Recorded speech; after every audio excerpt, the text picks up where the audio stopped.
আমরা এখন কিছু প্রবলেম সলভ করার চেষ্টা করি। দেখো এখানে কি লেখা আছে, বৃষ্টি উলম্বভাবে এত বেগে পতিত হচ্ছে, উলম্বভাবে, ঠিক আছে, এটা একটা পয়েন্ট। রাস্তায় একজন লোক এত কিলোমিটার বেগে হাঁটছে, অপর একজন, আচ্ছা একজন লোক হাঁটছে, যে এই লোকটা নিয়ে যদি আমরা প্রথমে কথা বলি, যে হাঁটতেছে,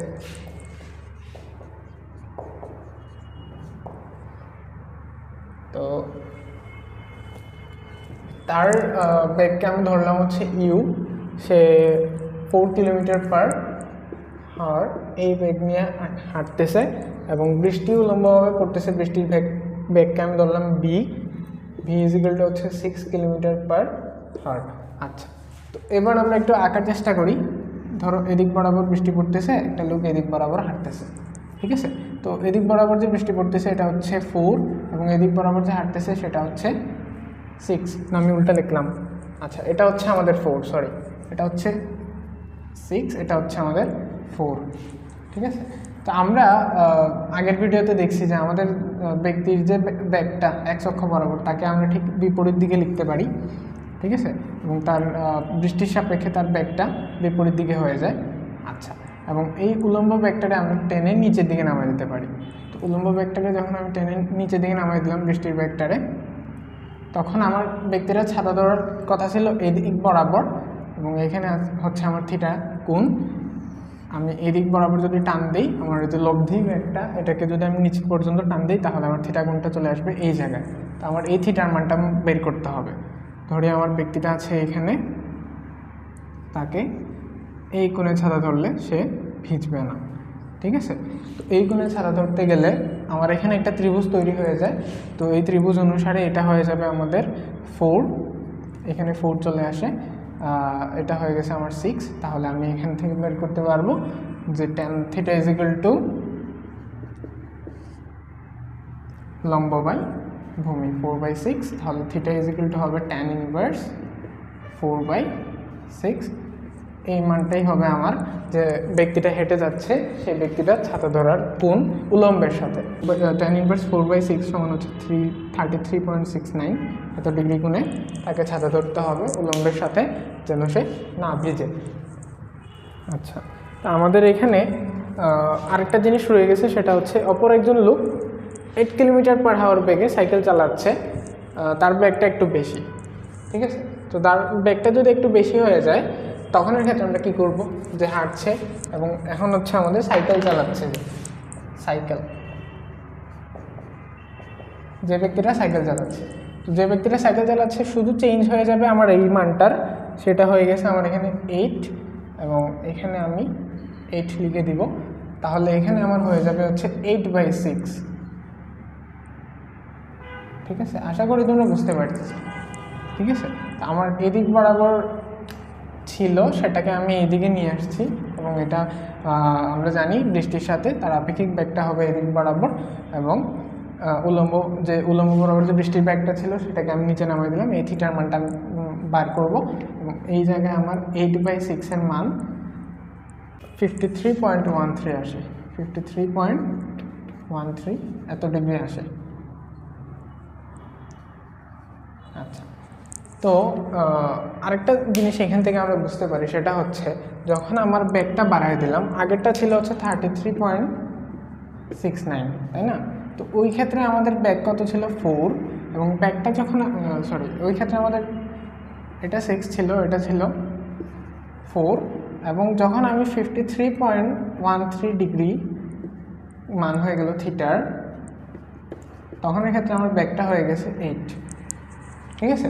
তার মানে আমি এখান থেকে যে জিনিসটা বলতে পারি, যে আমার কোণের মানটা আমার ব্যাগের মানটা যত বেশি হবে, ঠিক আছে, আমার ব্যাগের মানটা যত বেশি হবে, তত আমার ছাতার এই দিকের উলম্বের সাথে কোণটা বাড়বে এবং ভূমির সাথে কোণটা ছোট হতে থাকবে। তার মানে আমি ধরো খুব অল্প স্পিডে যাচ্ছি, তখন আমার ছাতাটা একটু বাঁকা হবে, ঠিক আছে। আমি ধরো স্পিড একটু বাড়াইলাম, আমার ছাতাটা আরও বাঁকা হবে, এবং স্পিড যত বাড়াইতে থাকবো আমার ছাতাটা আরও বাঁকা করতে হবে, তত কী হবে, বৃষ্টিটা আমার দিকে আড়াআড়িভাবে এসে পড়া শুরু করবে, ঠিক আছে। তো যত তোমার স্পিড বাড়বে, তত এই যে রেখাটা, এই রেখাটা তত তোমার দিকে এই দিক থেকে এই দিকে এসে পড়া শুরু করবে, এদিকে এসে পড়া শুরু করবে। এতে কী হবে, তোমার এই জায়গায় যে থিটা মান আছে এটা বাড়তে শুরু করবে, ঠিক আছে।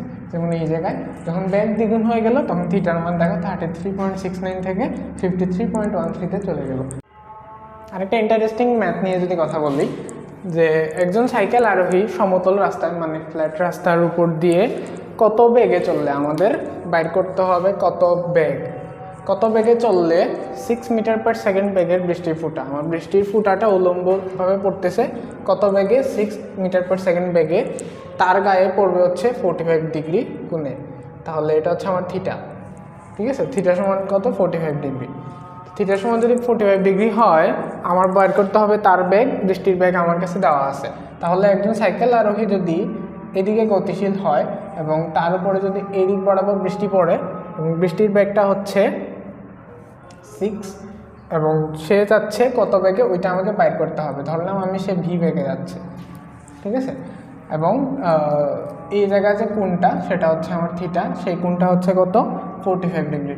আশা করি তোমরা এগুলো বুঝো যে এইটা কি, তার উপরে 45 ডিগ্রি অ্যাঙ্গেলে যদি পড়ে সেটা কি জিনিস, আশা করি তোমরা বুঝো, তাই না? বৃষ্টিটা তো তার উপরে উলম্বভাবে পড়বে না, তাই না? বৃষ্টিটা পড়বে তার উপরে লব্ধিভাবে, এবং লব্ধি হচ্ছে লম্বের সাথে 45 ডিগ্রি কোণে ক্রিয়া করতেছে। তো সেই ক্ষেত্রে আমরা এদিক বরাবর তার এটা বাড়াইতে পারি এবং ভিটা এদিক বরাবর চলে যাবে, আমরা আগে দেখছি। তাহলে এই জায়গায় আমার উলম্বটা নিচের দিকে নামাই দিলাম এবং ভিটা আর আগের জায়গায় নাই, তো 6 হয়ে যাবে এই জায়গায় এবং আমার লব্ধিটা হয়ে গেছে এখানে, তাহলে থিটাটা হয়ে যাবে এখানে। তো এইভাবে আমি এই জায়গায় আমার ভি, তাহলে এখানে আমি ট্যান থিটা সমান কি লিখতে পারি? ট্যান থিটা সমান লিখতে পারি ভি ডিভাইডেড বাই 6 এবং আমার থিটার মানটা হচ্ছে 45 ডিগ্রি, ট্যান 45 ডিগ্রি। তাহলে ট্যান 45 ডিগ্রির মান কত? 1 ইজ ইকুয়াল টু হচ্ছে ভি বাই 6। তাহলে ভি ইজ ইকুয়াল টু কত হবে? 6 মিটার পার সেকেন্ড। তাহলে খুব সহজে আমরা বের করে ফেললাম যে একজন ব্যক্তি সাইকেল চালাচ্ছে, সেই ব্যক্তিটা 6 মিটার পার সেকেন্ড বেগে গেলেই তার উপরে 45 ডিগ্রি কোণে বৃষ্টির ফুটা এসে পড়বে, যে বৃষ্টির বেগটাও হচ্ছে 6 মিটার পার সেকেন্ড। বেশ বড় একটা ম্যাথ নিয়ে আসলাম, তো তোমরা একটু দেখো, পজ করো, নিজেরা একটু চিন্তা করো, কারণ আমরা অলরেডি এই সূত্রগুলো পড়ায় ফেলছি, ঠিক আছে। আমরা অলরেডি এই সূত্রগুলো জানি, আমরা ম্যাথ করতে পারবো আশা করি। আচ্ছা, তো এখানে কি বলছে যে এত বেগে বৃষ্টি পড়তেছে উলম্বের সাথে, অবশ্যই এটা আমাদের একটা পয়েন্ট। এ সময় সাইকেল চড়ে আবিদ এত বেগে যাচ্ছে, তার মানে আবিদও এই জায়গায় স্থির না, সে গতিশীল। হঠাৎ বিপরীত দিক থেকে এত বেগে বাতাস প্রবাহিত হচ্ছে। কোন দিকে? বিপরীত দিকে, এটা আমাদের পয়েন্ট। কত বেগে? এত বেগে বাতাস প্রবাহিত হচ্ছে। তার মানে এই প্রবলেমে আমরা তিনটা জিনিসই পেয়েছি: বৃষ্টি, বাতাস, ছাতা। ছাতা কোথায় পাবো? এই যে এখানে ছাতা আছে। একইভাবে ছাতা ধরলে আবেদন, এই যে এখানে ছাতার কনসেপ্টটা আছে। তার মানে এই ম্যাথের মধ্যে আমরা তিনটা কনসেপ্টই পাইলাম, ঠিক আছে। তো এই ব্যক্তিটা যে আবিদ, সে কিন্তু অস্থির, সে স্থির না, সে গতিশীল সামনের দিকে, এবং তার ঠিক বিপরীত দিকে হচ্ছে আমাদের বাতাসটা বইতেছে। আচ্ছা, তো আমাদের প্রথম যে কোয়েশ্চেন সেটা হচ্ছে স্থির বাতাসে বৃষ্টির লব্ধি বেগ কত? বৃষ্টি পড়তেছে কত বেগে? আমরা 1 নাম্বার কোয়েশ্চেন যদি সলভ করার চেষ্টা করি, বৃষ্টি পড়তেছে আমাদের এইদিকে 6 কিলোমিটার পার আওয়ার বেগে, আমি 6 লিখলাম, এবং এই দিক বরাবর আমাদের আবিদ স্থির বাতাসে, মানে তখনও পর্যন্ত বাতাস প্রবাহিত হয় নাই এর আগে, ঠিক আছে। তো এর আগে আবিদ চলতেছিল হচ্ছে 8 কিলোমিটার পার আওয়ার বেগে, ঠিক আছে। এটা 6 কিলোমিটার পার আওয়ার, এটা হচ্ছে বৃষ্টির। এখন এর ক্ষেত্রে আমরা, এটা হচ্ছে তোমার ওয়াই অক্ষ বরাবর, এটা হচ্ছে এক্স অক্ষ বরাবর, আমরা এটা পড়ছিলাম। তো এই ক্ষেত্রে যদি আমরা ভি আর পি আবার করি, ঠিক আছে, তাহলে ভি আর মাইনাস ভি পি, তাহলে আমার এই যে এটা হয়ে যাবে আমার ভি আর পি ভেক্টরটা। তাহলে এটা হচ্ছে আমার ভি পি ভেক্টর, এটা হচ্ছে আমার ভি আর ভেক্টর, ঠিক আছে, বুঝতে পারছি। আচ্ছা, এখন এই ক্ষেত্রে আমরা ভি আরটা কি? ভি আরটা হচ্ছে, আমি সাইডে লিখি ভি আরটা হবে কোন ভেক্টর? বৃষ্টির ভেক্টর, এবং বৃষ্টির ভেক্টর হচ্ছে আই ক্যাপের আগে হয়ে যাবে 0, কারণ এক্স অক্ষ বরাবর তার ব্যাগটা না, তার ব্যাগটা হচ্ছে ওয়াই অক্ষ বরাবর। তো ওয়াই অক্ষ বরাবরও তার ব্যাগটা হচ্ছে নিচের দিকে এবং ডিরেকশন উল্টে যাবে, তার মানে কি মাইনাস 6 জে। ওকে। আচ্ছা, এখন আমি যদি ওই পাবলিকটা যে আবিদ তার ব্যাগটা নিয়ে কথা বলি, তার ব্যাগটা হচ্ছে অবশ্যই x অক্ষ বরাবর এবং এর ডিরেকশনে আছে পজিটিভ ডিরেকশনে, তার মানে আমি এখানে 8 i ক্যাপ লিখতে পারি, এখানে +0 j ক্যাপ, কারণ তার হচ্ছে উপরের দিকে কোনো ব্যাগ নেই, y অক্ষ বরাবর তার ব্যাগ নেই, ঠিক আছে। তো এই দুইটা নিয়ে যদি আমি এখানে নিয়ে আসি তাহলে আমার কি হবে 0 - 8 i cap plus -6 - 0 j cap. তো এই ক্ষেত্রে আমি কি লিখতে পারি -8 i ক্যাপ -6 j ক্যাপ। তো এটা হয়ে গেছে আমার ওই যে লব্ধি ভেক্টরটা। তাহলে লব্ধি ভেক্টরটা যদি আমার এটা হয়, এই ক্ষেত্রে আমরা এটার মান নির্ণয় করলেই হয়ে যাবে লব্ধি ভেক্টরের মান, ঠিক আছে, বা লব্ধি ব্যাগটা কত, এটার মানই নিশ্চয়ই এই ব্যাগটা। তাহলে লব্ধি ভেক্টরের মান যদি আমি নির্ণয় করতে চাই, আমরা মডুলাস মান কীভাবে নির্ণয় করতে হয় আমরা জানি, রোটোবার দিয়ে এখানে যে সহগগুলো আছে ওইগুলোর উপরে স্কয়ার, তো রোটোবার 64 প্লাস হচ্ছে 36 সমান হয়ে যাবে 10, ঠিক আছে। তাহলে 10 km/h হবে ওইটার ব্যাগ। তাহলে আমরা প্রথম প্রশ্নটা সলভ করে ফেললাম, আমাদের আনসারটা বের হয়ে গেল, প্রথমটার আনসার বের হয়ে গেল যে লব্ধি ব্যাগটা হবে 10 km/h। আমরা আশা করি এই জিনিসটা বুঝতে পারছি, ঠিক আছে। তাহলে আমরা এখন দ্বিতীয় প্রশ্ন নিয়ে যদি চিন্তা করি, আশা করি তোমরা দ্বিতীয় প্রশ্নের আনসারও বের করে ফেলছো, জাস্ট আমার সাথে একটু মিলাও। আমাদের 2 নম্বর কোয়েশ্চেনটা কি বলছে, এখন বাতাস প্রবাহিত হওয়ার আগেও পরে, হ্যাঁ এখানে দুটো জিনিস বলছে, একটা হচ্ছে বাতাস প্রবাহিত হওয়ার আগে। তো বাতাস প্রবাহিত হওয়ার আগে কি ছিল, মানে এখানে শুধু দুইটা জিনিস ছিল, একটা হচ্ছে বৃষ্টির ব্যাগ, একটা হচ্ছে আবিদ যে সাইকেল চালায় যাচ্ছে তার ব্যাগ, ঠিক আছে। বাতাসের ব্যাগ এখন আসে নাই, তাহলে আগে আমরা একটা বের করে নিই, বাতাস প্রবাহিত হওয়ার আগে।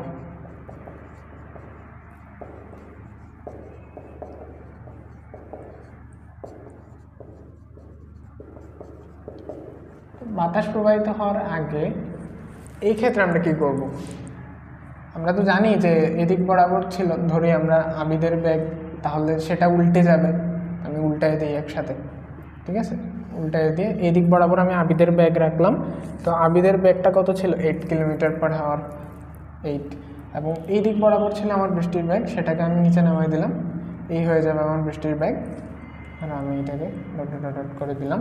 তো এই দিক বরাবর যদি আমার বৃষ্টির ব্যাগটা হয়ে যায়, বৃষ্টির ব্যাগ ছিল হচ্ছে 6, তাহলে এই দিক বরাবর লব্ধি বেগে এসে বা লব্ধি কোণে এসে পড়বে বৃষ্টিটা। তাহলে আমি এই লব্ধির কোণটা, এই থিটার মানটা নির্ণয় করতে যদি চাই উলম্বের সাথে, আমি এটাকে টান দিলে এই থিটা আর এই থিটা সমান হয়ে যাবে, তাই না, এই জায়গার থিটা এই জায়গার থিটা সমান। তো এই ক্ষেত্রে আমরা কি করতে পারি, এই জায়গা টান দিই, এখানে এটা যদি 8 হয় এটা 8, তাহলে আমি tan θ = লিখতে পারি হচ্ছে 8/6।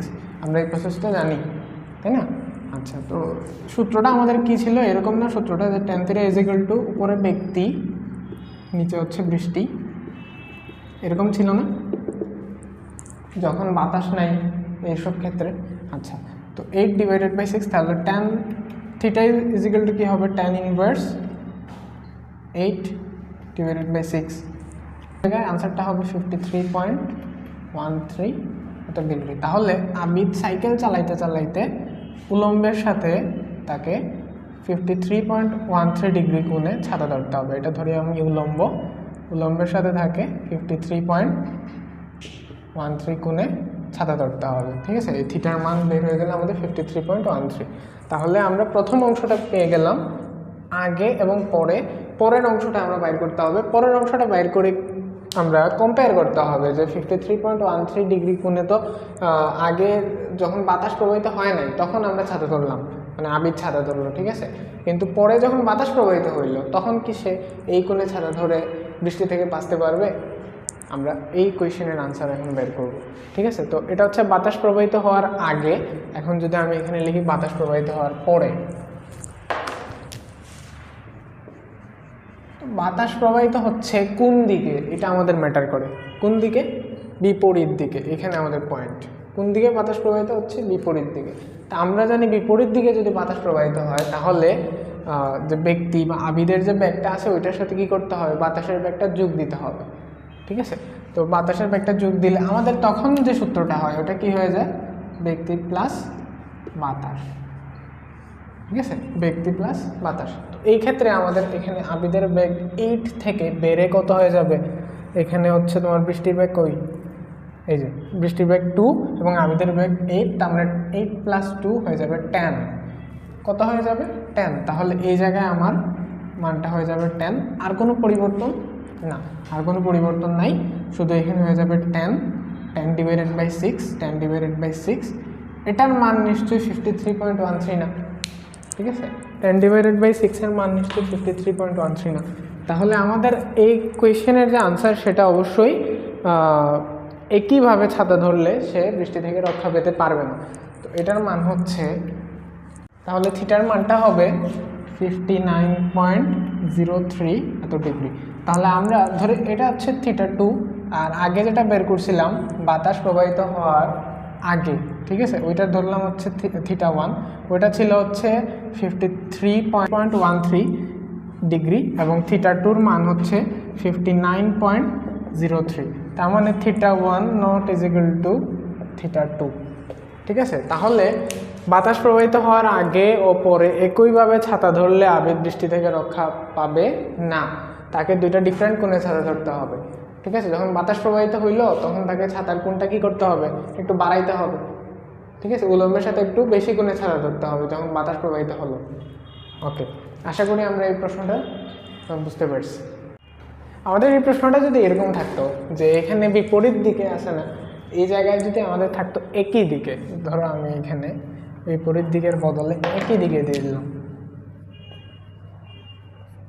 তো একই দিকে যদি হয়, একই দিকে বাতাস বইতেছে, তখন আমরা কি করতাম, ঠিক আছে, যদি একই দিকে বাতাস বয়, আমরা এখানে বিপরীত দিকে হয়েছিল দেখে যোগ করছিলাম, একই দিকে বাতাস বলে কি হইতো, বিয়োগ করতাম, তাই না।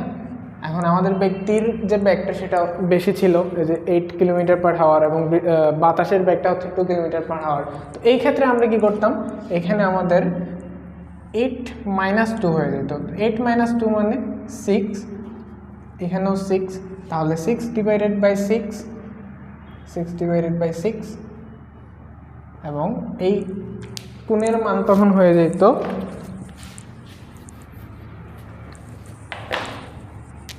45 ডিগ্রি। আমরা জানি tan 45 ডিগ্রির মান হচ্ছে 1। বাতাসটা যদি একই দিকে প্রবাহিত হইতো তখন আমরা 45 ডিগ্রি কোণে, তখন আবিদকে বলতাম যে 45 ডিগ্রি কোণে ছাতা ধরো, তখন তুমি ভিজবা না, ঠিক আছে।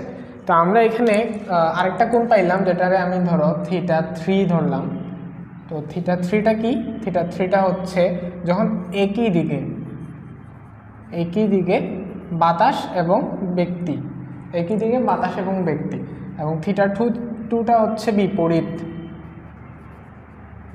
দিকে, আর θ1টা কি, এটা হচ্ছে বাতাস শূন্য,